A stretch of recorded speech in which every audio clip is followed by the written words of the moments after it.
Welcome to Shift, a college admissions ACT, SAT, and CLT podcast for a changing world. I'm Tyler, the founder of Achievable, and we have an affordable ACT and CLT course that includes everything you need to ace your exam. A full textbook, tons of review questions backed by our memory enhancing algorithm, a built in study planner and essay grader, and full length practice exams. You can try it out for free by going to achievable.me, and if you like it, use the code podcast to get 10% off. Now, let's get started. Today we've got Hamada Zahawi from Right Track Admissions back on the show with us. Really happy to have you back, Hamada. And yeah, if you could just introduce yourself for those of us or those of our listeners that have not heard of you or your company before. Thank you, Tyler, for having me back. My name is Hamada Zahawi. I'm the founder and CEO of Right Track Admissions. We're a global admissions consulting company that focuses on college and graduate applicants applying predominantly to the US, but also to Canada and the UK for applicants applying anywhere from internationally or domestically in the US, and really focusing on really story crafting, storytelling, and putting your best foot forward to get in and maximize your chances of admissions. Yeah, fantastic. So today we're going to be talking about international students, right? And I think, to start, I think let's focus on just the things that international students applying to US colleges should know and like to just generally kind of like broadly. And then we can talk about sort of the specifics of what's happening in the US today and how it may or may not affect them. But All let's right. start with the straightforward stuff, right? So, I mean, when you're having these conversations with your clients, what are the first things that you want to make sure you talk about? So for international students, imagining that they're, and we'll talk a little bit about the current Hmm. situation, but overall, in terms of for students who are applying internet from abroad, and I did myself, I was studying in Egypt when I applied to the U.S. and to U.S. Colleges many moons ago. You want to obviously start thinking about any things from the school selection to maximize your chances of admission to these programs, as well as considering the type of school you want to. So I think a lot of it has to go down to the school in terms of Hmm. diversity, in terms of the number of international students there, location, things like even as simple as access to good airports and transportation into the country, the kind of student housing, the professors there, the reputation of those schools or that specific school in your home country or wherever you plan to work. I think Hmm. those are important factors. And factors is after graduation, obviously maximizing your OPT and your opportunities to work in the country in the U.S. Because that's obviously going to be part of it. Then you want to start thinking about, okay, so how do I apply in terms of logistics? You're thinking about standardized testing. You're thinking Right. about your transcripts, your letters of recommendation, and then the application materials to kind of piece it all together to apply in terms of your personal statement, different essays, and so forth. So there's a lot of factors that come into it that really kind of distinguish international students from domestic students. I did the international baccalaureate, Tyler, in a British school. And so when I applied, the American system was somewhat foreign to me in terms of how do I translate my international baccalaureate and the grades I got there and how I was doing it into applying to U.S. schools Hmm. for U.S. admissions. I didn't have a straightforward GPA, hadn't taken APs, didn't have any mechanism of showing where I can get like those, added bonuses in terms of my GPA, where you kind of, you amplify it because you've taken the AP courses and so forth, getting, over a 4.0. So a lot of those things were kind of out there that I need to figure out. And also, what should I be doing to really put myself in the best position possible in terms of the extracurriculars I'm taking and things like that to kind of really shape my profile, especially as an international student. Hmm. Yeah, I mean, it sounds like, there's kind of getting in, and then there's also getting into the right place with the right, like, that'll be worth it, right? Because you are going to be uprooting kind of your whole life to go to the US. And also, usually, people that are applying internationally are not getting like scholarships and financial aid. But maybe that's not true. Maybe I think that's Yeah, I a mean, misconception I have. I think that's exactly right. One of the main allures for that universities really love to have international students within their ranks. Not only is it because of diversity of thought and having an alumni base that really spans the globe, that only serves to further enrich the university experience and the university's kind of banner as it carries itself across the world. But I think it's a financial decision. A lot of international students have to pay out of pocket to attend U.S. universities. There's not much financial aid that's given to them, at least from the federal government or even local scholarships. So it's really on them to find private scholarships, government-based scholarships, or pretty much piece together their own financial package from their family and so forth. I do say that private schools are far more generous when it comes to international students because they don't get the same kind of federal funding or state funding, I should say, as state universities. And so they have a little bit more money from donors and so forth to pay the tuition of, or to cover the tuition of exceptional students, whether those are athletes or those are, merit-based exceptional students. And using the example of Harvard, Harvard covers the tuition of a lot of its applicants, whether they're US based or international based. 27% of Harvard is international students. So a lot of them have their tuition covered because they're must be exceptional. They got accepted into Harvard. And so they get their tuition covered, even if they're international. Right. Yeah. So, I mean, how do you go about this? I think like this, the whole, you could do a whole episode on this, but just like in general, how do you, as an international student, try to figure out like how likely is it that I'm going to get financial aid? Like it's a lot of work to apply for, right? So like how do you kind of figure out whether it's worth applying for and where and like how do you go into applying for it? Because I don't think you're going to be applying for FAFSA, right? Like it's No, probably mostly no. merit-based aid. It's going to be merit-based aid. I'm sure some of the universities will consider need-based, but it has to be need-based with an emphasis on the individual showing merit. Like, why would the school go out of their way to cover the tuition of someone who's purely need-based but may not be necessarily an exceptional student? I think the reality is you have to be an exceptional student. And when I say exceptional, in this case, I mean well-rounded. Let's use our two main pillars, IQ and EQ. And within IQ, obviously, that's your academics. And within EQ, that's your extracurriculars, your volunteering mechanisms that really showcase how you are able to communicate with others, how you're able to lead, how you're able to face challenges and so forth. And then, of course, one that you and I spoke offline on, which is AQ, that I believe the term came from the World Economic Forum. They constantly come up with these new cool terms. And this new one, adaptability quantum, which really kind of showcases when a student is or how a student is able to adapt to their changing environment. I mean, just look at your tagline for your company, right? It's standardized testing for a changing, I think, was it a changing world, a changing Or yeah, for this landscape? podcast, it's for a changing world. Yeah. Changing world. So there you go. So like that's an important factor with the changing world. How fast do you adapt to it? So all these are aspects that a student must consider to put themselves in the best foot forward so that they could increase their chances of financial aid. Because Tyler, you know this, for private schools, the average tuition and financial package, like what is that?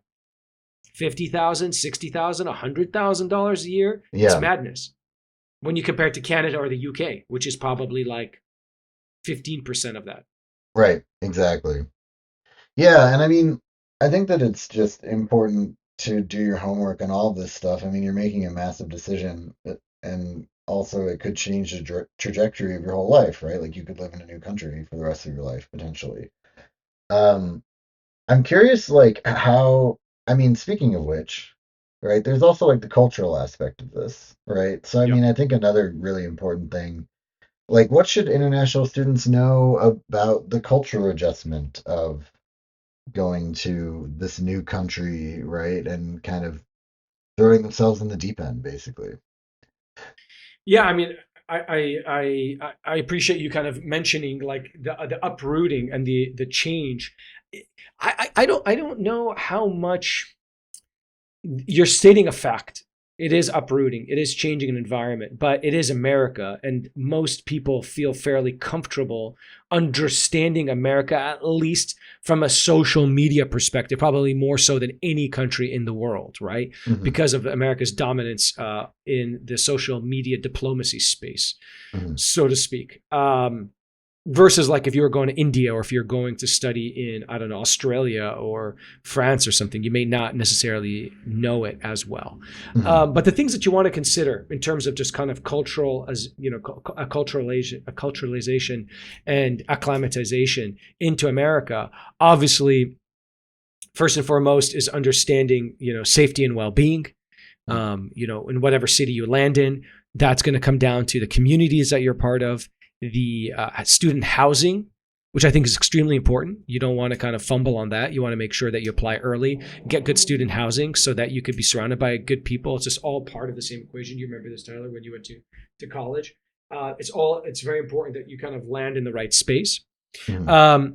Then you want to start thinking about things like exercise. The food that you're going to consume is going to be slightly different, which is why I focus a lot on mental health. I think when you come here, you want to have a community. You want to feel confident, comfortable, because it could be a very, very fast-paced life with a lot of FOMO that you've got to deal with. Other things, as I said, safety, but legalities that you have to be aware of as a student, that you can't just kind of, skirt, whether it's driving, whether it's drinking, whether it's, consumption of drugs. I mean, there's so many things that the embassies have to really be wary of and train their students so that they can stay within the bounds of the law and not get themselves in trouble. And now, as we're seeing, protesting, putting yourself out there, co-signing to certain documents is something that students need to be Publish aware an of. op-ed in the school newspaper, right? There you go. I mean, when you think it's as innocuous and you're practicing freedom of speech that you think you can, how do I say, avail yourself of because you're a student in America, which turns out not to be the case. Maybe it's freedom of speech for American citizens, but not so much for non-American citizens. So all of these things are, the student needs to be very weary of when they choose to come to the United States and what protections they have and what happens if they do get deported and what happens if they get their visa revoked. And will they be able to go back and visit their families on vacations and take the risk of having to leave and then not be able to come back. And that happened quite a few times in the last 10 years, whether it was during the Muslim ban or we're seeing even recently where folks may not be able to come back to the US because of alleged actions that they may have taken as students. Right.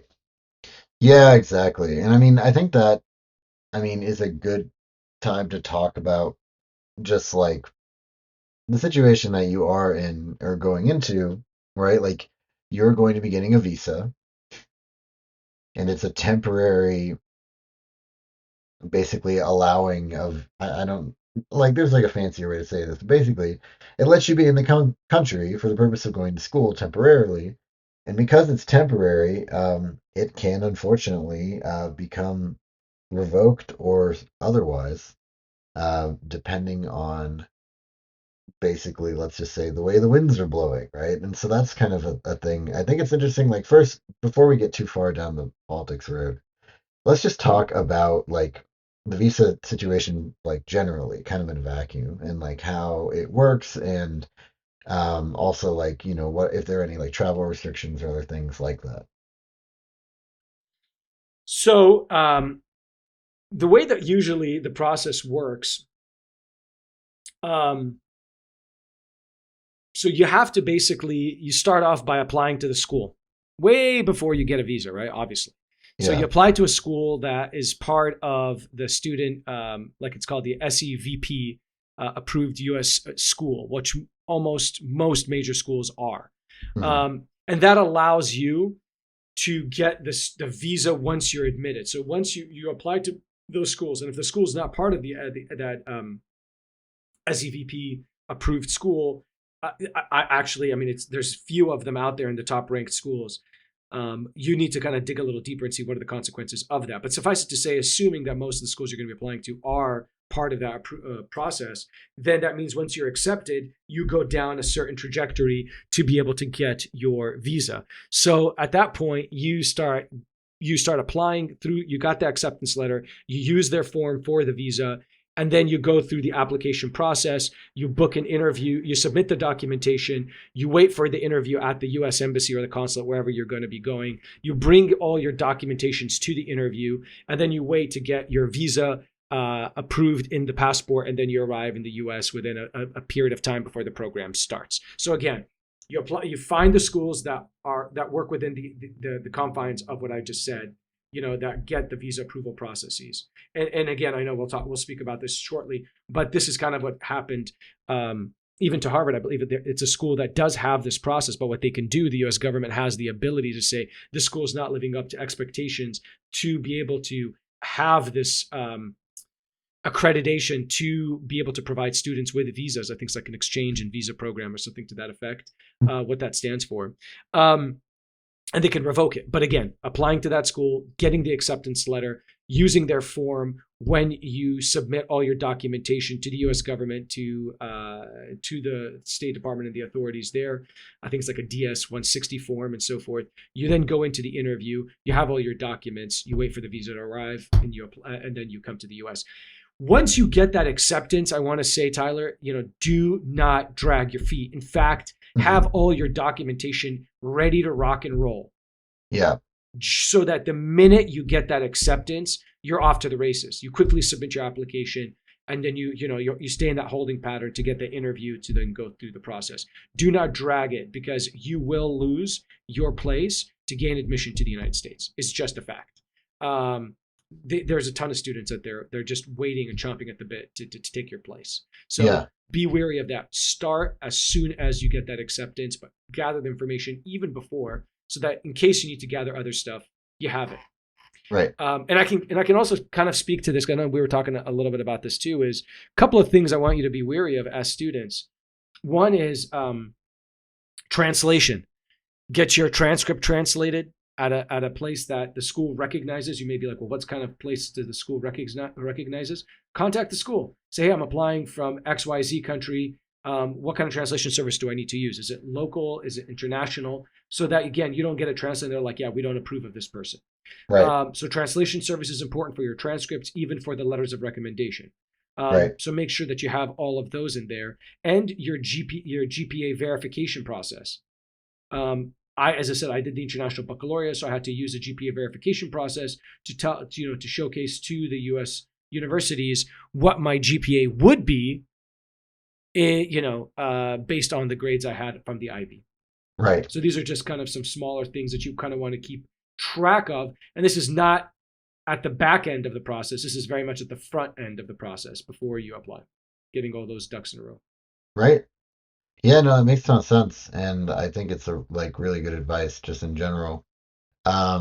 It's really it is a big endeavor, and you should be treating it almost like, a I don't know, full-time job isn't quite hit right for me, but basically you should be treating it like your life depends on it, because essentially it's going to change your life if you do it. So you got to make sure that it's you're not you know, kind of dicking around. Oh, I can do it next week. Like you said, just get it done early. Make sure you're on top of it. Anything government related, you don't know how, long things are going to take on the government's end. And you also don't know, when the winds are going to change, right? We are recording this on the day that, the Trump administration said that Harvard can no longer enroll international students. Well, I wonder if there's a difference between the people that are already enrolled and the people that haven't enrolled yet, right?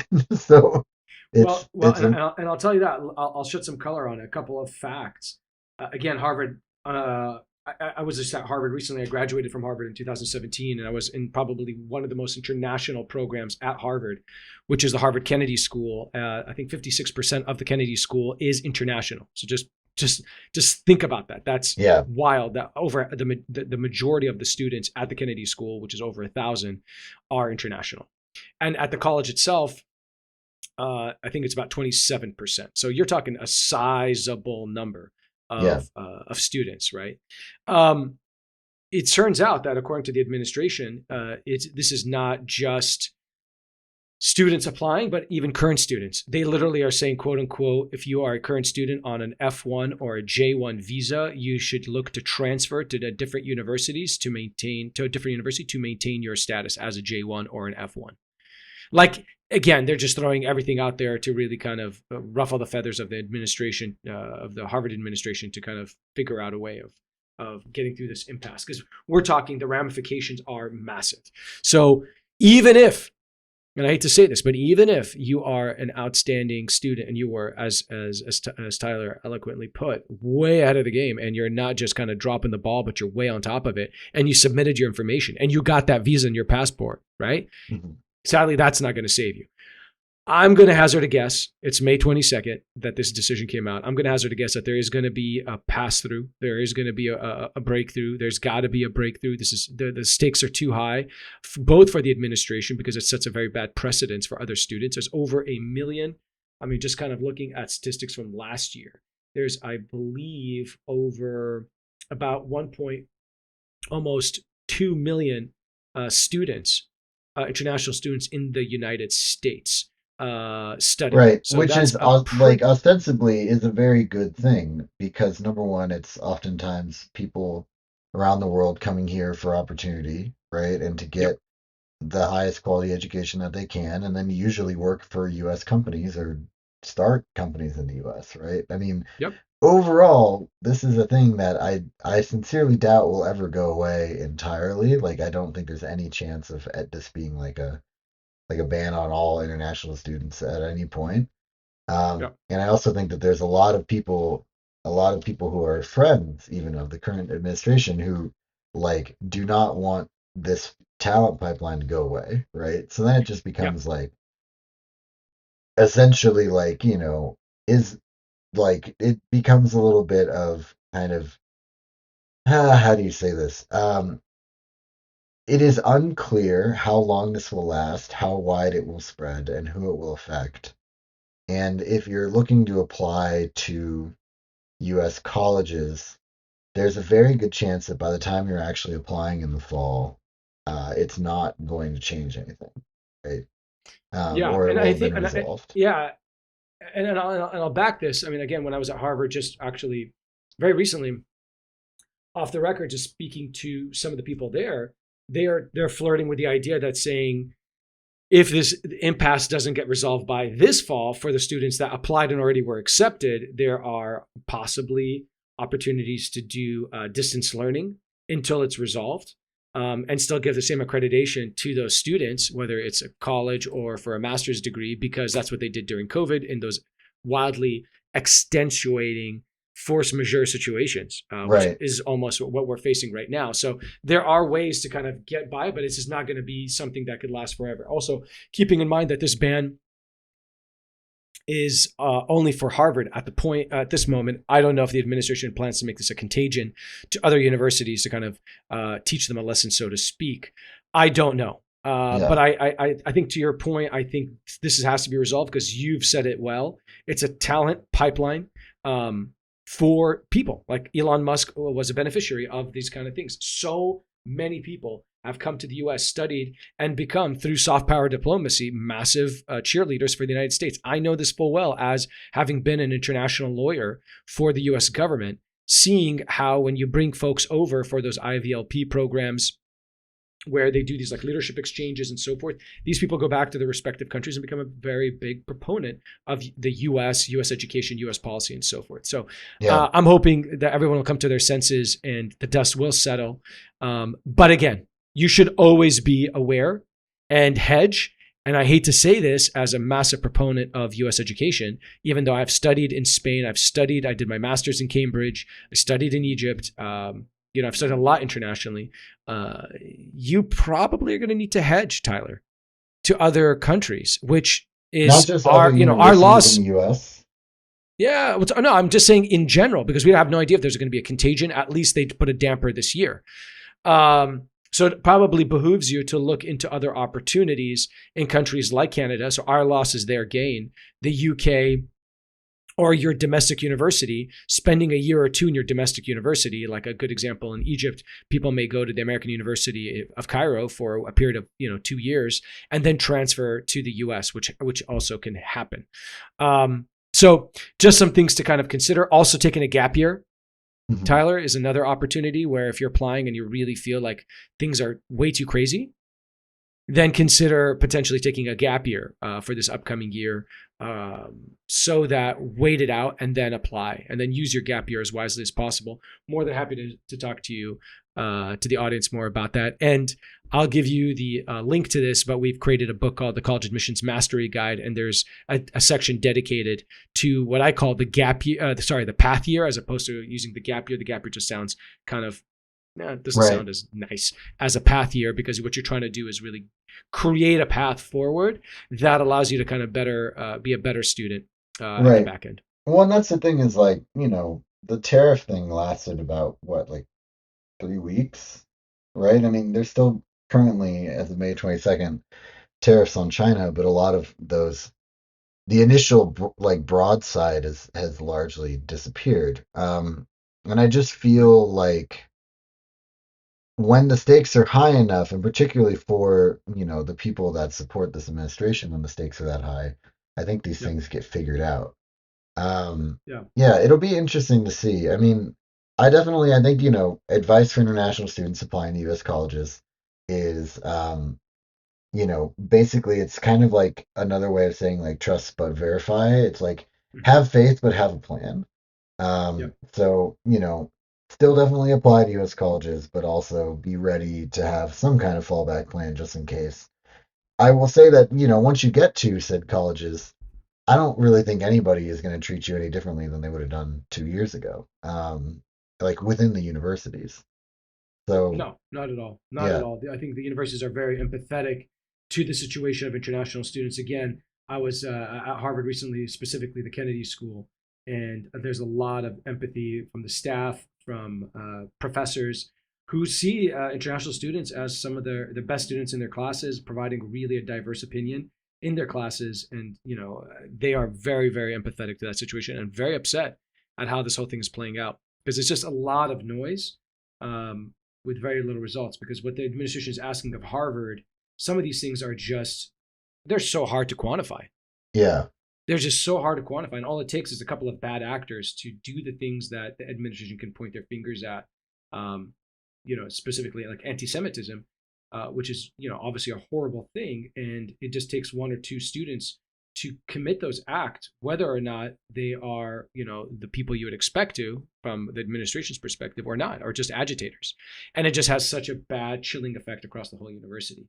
Right. So Well, no, and I that's think that kind of, there's it's plenty like of kind of support. intentional. I also think that there's Yeah. like, they want sort of the universities to police themselves, and the university's Yeah. whole reason for being is freedom of thought and expression, right? Yeah. So Yeah. it's an interesting situation, but again, like basically have faith but have a plan, and I Yes. think it will most likely work out just fine, even for people that were applying to Harvard this year. Yep. I agree. I really do agree. And that's why you want to put yourself in the best foot forward. Apply, as to your point, as if none of this is happening, but have a plan in case things go sideways, whether it's a gap year, whether it's applying to other international programs, or diversifying even within the United States to other programs that have had less, how do I say it, less attention on it, so that you can stay Mhm. out of the spotlight. And you can even apply to like lower tier schools to get your admission in. And then at that point, transfer into the top programs. I mean, there's a bunch of different ways around it. And that's something, we at Right Track will be more than happy to think about that game plan Yep. when we're working with you on your application, because that's something you definitely want to keep in mind. And we're obviously hypersensitive to it. A lot of my experts are folks that have worked with international students or were international themselves, including myself. So that's how I come at it with that lens. Yeah. Well, great.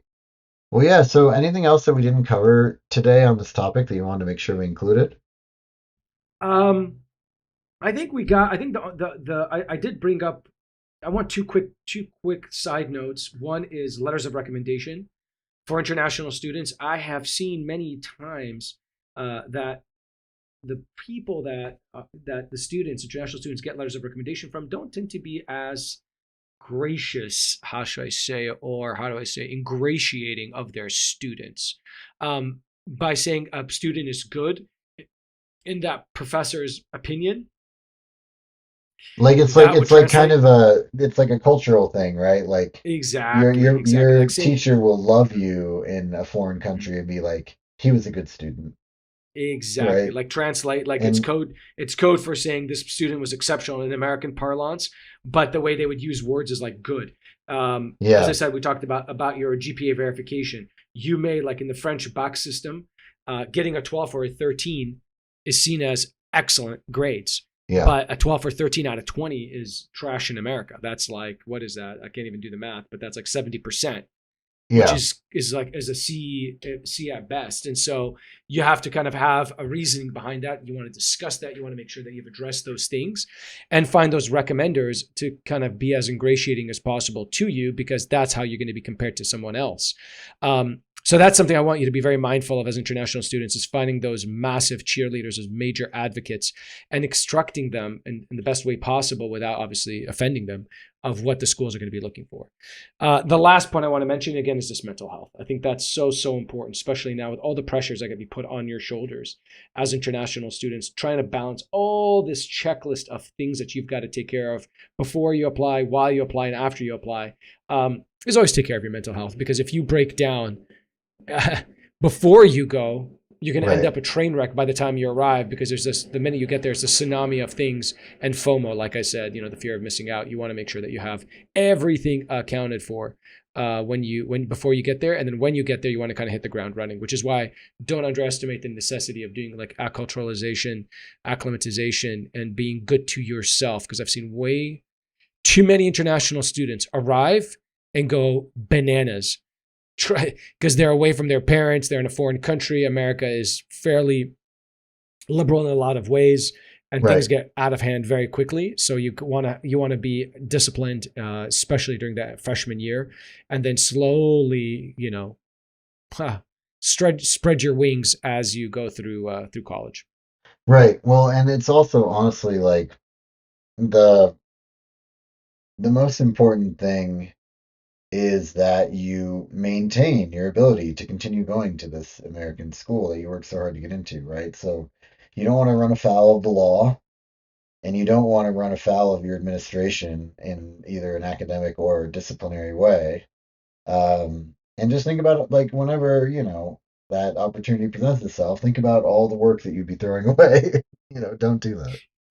Yeah, I think that's a great way of putting it. And the fact is, some of these people are going to get scholarships or international. If their GPA drops, they lose that scholarship, they lose their funding, and they're out. If Right. they get themselves into any kind of legal trouble, again, they're out. And I'll give you a small anecdote. I don't want to kind of end up on a bad note, but I was in a situation where a student had put false information in their resume. The Hmm. student was admitted, started the program, went to the career office to get advice about how to apply for jobs and get themselves the best foot forward. Presented their resume, and then while they were discussing their resume, disclosed that some of the information there was embellished and some of it was actually false. The school felt it was required that they report that to the university administration, that that Hmm. person had put in false information in their resume, because again, it's international. They had no way of verifying, if the person was working at these banks or these corporations or this nonprofit. Immediately, they didn't think to do that, and that person was expelled. Right. So be careful. There's so easy to basically pull information from your social media, from your LinkedIn, from other mechanisms. So be very honest. Especially there may be more scrutiny on international students from the government's perspective, and hold the university's feet to the fire, looking for those aberrations to really kind of come down hard on them. So you don't want to be one of those students that's used as a scapegoat for the university losing funding or what have you. Right. Yeah, exactly. Yeah, great. This is all really good advice. Thank you. This has been Shift, a college admissions podcast for a changing world, hosted by Tyler from Achievable with Hamada from Right Track Admissions. And you can get a free trial of Achievable's ACT and CLT courses by going to achievable.me.